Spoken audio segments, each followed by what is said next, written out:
తాజా 30 వెంకయ్య నాయుడు చంద్రబాబు నాయుడు మధ్య సుదీర్ఘకాలంగా మంచి సంబంధాలున్నాయి.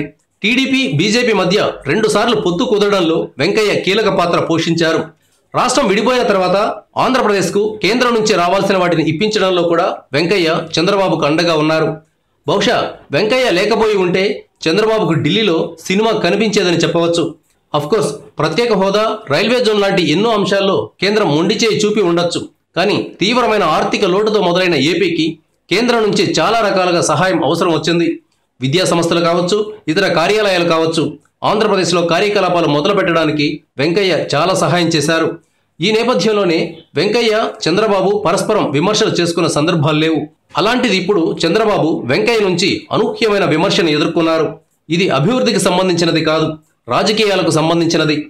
ప్రతిపక్ష వైసీపీకి చెందిన ఎమ్మెల్యేలను పెద్ద సంఖ్యలో టీడీపీలో చేర్చుకున్నారు. ఇలా ఫిరాయింపులను ప్రోత్సహించడం తప్పని వెంకయ్య అన్నారు.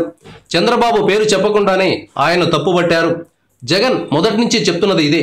తమ ఎమ్మెల్యేలను టీడీపీలో చేర్చుకొని మంత్రి పదవులను కట్టబెట్టడం ద్వారా చంద్రబాబు రాజ్యాంగాన్ని కూనీ చేశారని జగన్, వైసీపీ నేతలు ఆరోపిస్తున్నారు. వారి ఆరోపణలకు వెంకయ్య వ్యాఖ్యలు బలం చేకూరుస్తున్నాయి. మరోవైపు బీజేపీ, టీడీపీల మధ్య పొత్తుకు వచ్చిన ఢోకా ఏమీ లేదని కూడా వెంకయ్య అన్నారు. Thank you viewers. ఈ వీడియో మీకు నచ్చితే లైక్ బటన్ టచ్ చేయండి. తాజా 30 ఛానల్కు సబ్స్క్రైబ్ చేయండి. మీ మిత్రులకు షేర్ చేయండి.